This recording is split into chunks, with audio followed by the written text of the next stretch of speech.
first year we only had like 6 assets, which sounds really, really boring. But Bitcoin, Litecoin, XRP, Ethereum, that kind of stuff. Wow. Expanded a bit further, got to 9, 10. And I think now we're still only at about 25 or so. Yeah. But they're the highest liquidity, so there's always really good pricing. The wallet support is there for deposits, withdrawals with our partner Fireblocks. Yeah.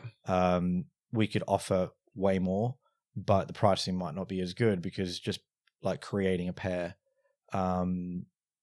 if it's against USDT or USDC, like a crypto pair is very easy to do. As soon as you want to pair it with like pound sterling or euro, you have other implications there. You have to clear it with the regulator, you have to clear it with the bank.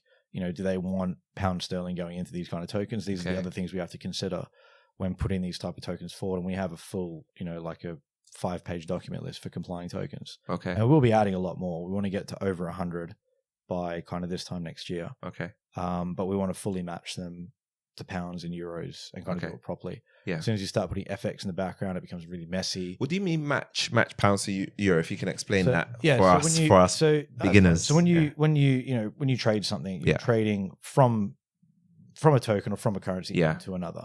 Okay. Now from the user perspective, when you're deposit pounds onto a platform, whether it's your trading 212 account or your CoinPass account or your Hargreaves Lansdowne, you're drawing from pound sterling into something, into Bitcoin or into Ethereum or into a stock or a share. What some other platforms have done, which really skews the pricing, is that you'll trade in pounds, but the real kind of trade pair in the background might be versus US dollars. So really you're going from pounds to US dollars to something else. Right. Okay. And that increases the price for everybody. There might be a bit of what they call slippage in between. Yeah. For a small trade, 50, 100 pounds, you don't really see that slippage. Yeah. It might be 1 cent, 2 cent, 3 cent.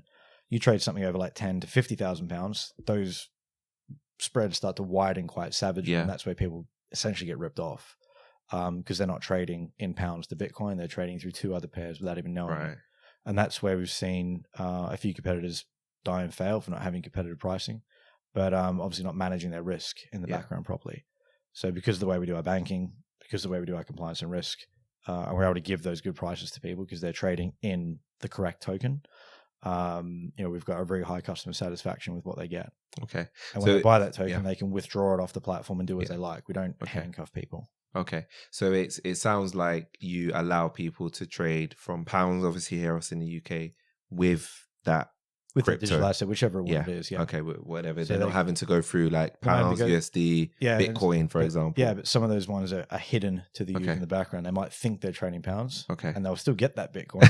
There'll be a bigger gap in the middle. Yeah. So they might pay an extra, it might not seem like much, like 4, 5, 10, 20 pounds more. But as soon as you trade over a very high number, like you buy 5,000 pounds worth, you might pay like 200 pounds in fees, which adds up really quickly.